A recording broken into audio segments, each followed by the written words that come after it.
What is up, everyone? Welcome back to our lawn, and right now I am standing in what is my most recent seeding project. It's my last fairway expansion. And the reason I'm standing here is I want to talk about the two important steps and the only two things you need to do effectively in order to ensure that you have success every single time you try to grow grass from seed. And that's not the only place I've grown grass successfully from seed. I also have back here, right down here, on my green, right down along right here, over here, and then in 4 phases on renovations on my front, which were here, here, back over here, and then along the road. So while certainly no expert, I am drawing on a lot of experience, and I want to communicate that to you in terms of lessons, tips, and tricks that I have learned along the way for myself. So I'm going to present this to you a little bit as a choose your own adventure, because there are different ways in which you maybe want to seed or reasons you need to seed and what sort of results you want to have and different things you can do at each step of the way. But really, I want to make this as simple as I can for you and to make sure we can make this a process that you can implement repeatedly and consistently and always get your money's worth out of that grass seed that you're putting down. As an aside, this bent grass that I seeded last spring is probably my favorite part of the yard right here. This is wonderful.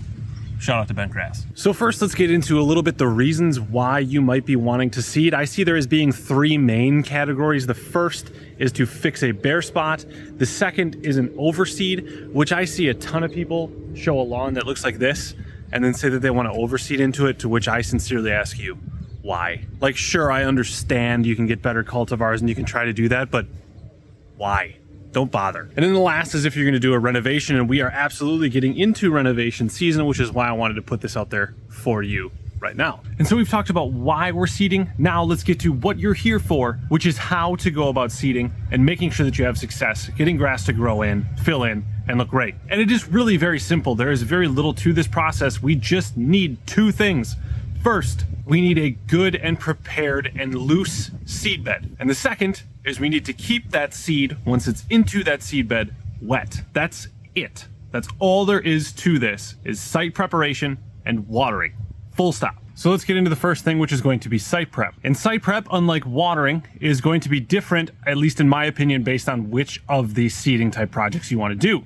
So if you have a couple small bare spots to start with, you're going to want to grab, if you have a garden weasel, great. Otherwise, just a hard tine dirt rake is going to be perfect for these purposes. We just want to get a surface that's a little bit roughed up and that we've broken up so it's not so hard and compact from being bare dirt that's probably dry. So once you've done that, you have something that's loose that seed will be able to settle into, you're good to go. Do that in each of your bare spots and we're set. Seed bed prep for a overseed is going to be either an aeration, or if you have some sort of verticutter or dethatcher that you can run through the yard, that will absolutely help you. Something where you have at least created some space in your existing lawn for seed to settle down into and get covered up and be able to make a good seed soil contact. Again, this sounds like damaging a yard that functions perfectly fine already. And again, unless you woke up one morning and were like, you know what? I have too much time and money. I don't really think overseeding is a necessary or worthwhile endeavor unless you have a generally thin yard that is not yet mature and not yet filled in. And then the last type of seeding is going to be your renovation. That is where you kill and spray out all of the existing grass and whatever other foliage exists in your yard. We go to bare dirt and then we build back up. And here again is another place where you can choose your own adventure. Whenever I have renovated a space, have used a tiller. I've done that 7-8 times now. Each of my front yard renovation phases, when I renovated over there in the side yard, and each of the fairway expansions, I've done that. And to me, I think that's one of the best options because it allows you to easily move dirt around, find some degree of smoothness in your property where you can kind of fill in some holes, do things like that. It's still not going to end up perfect, but I believe it's one of the better ways to do it. However, it does not come without drawback, as you will bring up some various seeds that might have been deep in the ground and wouldn't have otherwise germinated that are now going to germinate because you've brought them to the surface. However, weeds are easy to kill, and addressing weeds in newly seeded turf is going to be my next video, so keep a lookout for that. You also could choose to do something like a sunjoe or a verticutter or something like that to just break up the surface of the soil, or you could do, if you have a small enough area or a strong enough back, you can use a rake or anything else to break up the soil that you have now that everything is dead on it. Again, and the same across all of these, is that we have some sort of loose surface to let seeds sit down into. So when we get to the actual seeding process, which is we're going to take seed and put it into a spreader, be it a drop spreader, be it a broadcast spreader, be it one of the handheld spreaders, every type of grass and every set of grass seed that you can purchase out there is going to come with an amount of area that that bag of grass seed covers. For bluegrass, I think it's 2 pounds per thousand. Rye and fescue are much higher rates because they are larger seeds, they weigh more. Bentgrass is 1 pound per thousand, but you'll be able to find that on the bag. It'll either say the weight of the bag and how many square feet it's supposed to cover, or it'll say a seeding rate by weight. The other component of that is you need to know how big the area is that you're going to be seeding so that you know how much grass seed you need. If you want to be able to measure your yard easily and efficiently, I have a video on that. You can go check that out on how to measure your yard using either a county GIS map or Google Earth. And so then we just have to get the seed on the ground evenly with that spreader, go over with a low enough setting on your spreader to be able to go over multiple times, cover the area as well and efficiently as you can, and then the secret weapon. And that secret weapon is a leaf rake. And the whole point and purpose of why we had a loose seed bed is because we are going to come back after we've got seed on the ground and use this guy, drag it back and forth, and get, basically this will ruffle in seed and settle it into the soil, which is going to help us not need to have any sort of seed covering. We're going to be able to skip the step of peat moss or straw.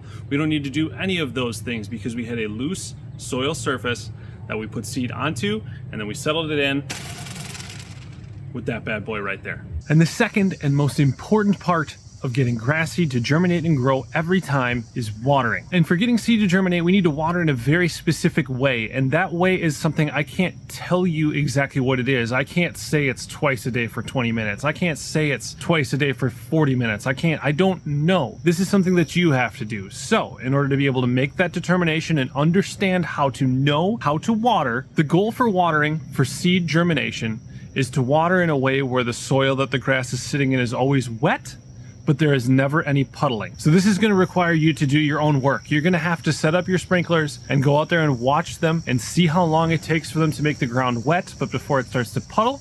And then you're going to have to watch and see how long it is until that ground is dry again. And so once you have that amount of time and that interval, now you know how you're watering your grass seed. And 2 things here that aren't recommended, but what I am going to highly recommend for getting grass seed to germinate and your overall grass kind of growing and establishment process is, first, I would really encourage you to only seed an area that is as big as what you can water without moving sprinklers. Moving sprinklers is miserable, it's inconvenient, it can be done, but you are adding a degree of difficulty and a degree of effort to a project that requires some level of consistency. And then 2, since you are picking an area that you can cover with the sprinkler or sprinklers that you have, I want you to grab a sprinkler timer, right? Because we figured out the duration and we figured out how often, and we can just set that sprinkler timer up and we can go set it, forget it, and it will do all this work for you. So let's take a quick walk back here and show you my setup for this most recent grow in, and you can use that kind of as a jumping off point to see what I'm talking about. So this particular seeding project, we're starting from back over here, and we're coming all the way this long strip down to over there. One sprinkler obviously not going to cut it to water all that, so I have kind of an improvised irrigation setup. So I purchased and used this Melnor 4-zone timer. I like it so far. There are other versions of this. I don't have any ties to this one versus any of the other ones. I just know I have this one and it's worked for me so far. And then what that does is each of the zones are timed out to run there. So I have a PVC setup that I've made with Hunter rotors, and those are 25 feet apart. So I have 1, 2, and 3 all the way at the end. Those all throw to the next head over. And since this area is fairly narrow and I have good coverage at least to the halfway point, I don't have sprinklers on the other side. But if you do have a wide enough area, I would strongly recommend you get sprinklers on that side as well that throw back over here. That's if you're going to use irrigation style heads. If you're going to use the one that just fans back and forth, or the one, those you can just put out and have them cover what they cover. I've also used these sprinkler spikes with hoses connecting all of them with the MP rotator head on it. And that's it. Soil and seedbed prep, and I don't mean some stupid soil amendment. I mean literally just preparing the surface of the soil and watering. That's all you need. If you can dial those 2 things in, you will absolutely have success every single time. At seeding, if you want to put down something like mesotrione or one of the products that contain mesotrione, that is an herbicide that will allow grass seed to germinate but will kill off a lot of weeds that are trying to germinate, you can. Make sure your grass type is labeled safe for use. I can't use it back there because it's bent grass and tenacity's not labeled for that. And then you go from there. So as this grass seed germinates, there's more to it. You can start to fertilize pretty heavily. Triple 10, triple 13, triple 18. Those are all going to be great products for you as you're growing in a new yard from seed. You can do those at the time of seeding, and then maybe once every week or two for the first month to 6 weeks of your grow-in after the seed germinates. Once the seed does germinate, we are now starting to walk back from keeping the soil wet, and we want to start to water a little bit less for a little bit longer. So I would say once you start to see good germination throughout, you can come back to watering, say, twice as long as you were when you were trying to get the seed to germinate, and maybe back down to once a day. And then a week or 2 or 3 later, a period of time as you start to feel the grass get established and healthier, growing more vigorously. Now you could go to every 2 or even every 3 or 4 days on that watering cycle until you have a new grass yard that is established, and then you either let your irrigation system go on its normal schedule if you're somebody who's lucky enough to have that, or you just watch it to show signs of drought stress and you go out and water it with the rest of your yard. So I hope that's helpful. I hope that is as easy and as simple as I can make it for you, but to help you understand what your goals are and what the important parts in this process are for you to have success every single time with your grass seed. Again, I have never failed once using this process. We don't have any coverings. We're not putting down a bunch of soil amendments. We're not doing really anything. Seed bed prep, water.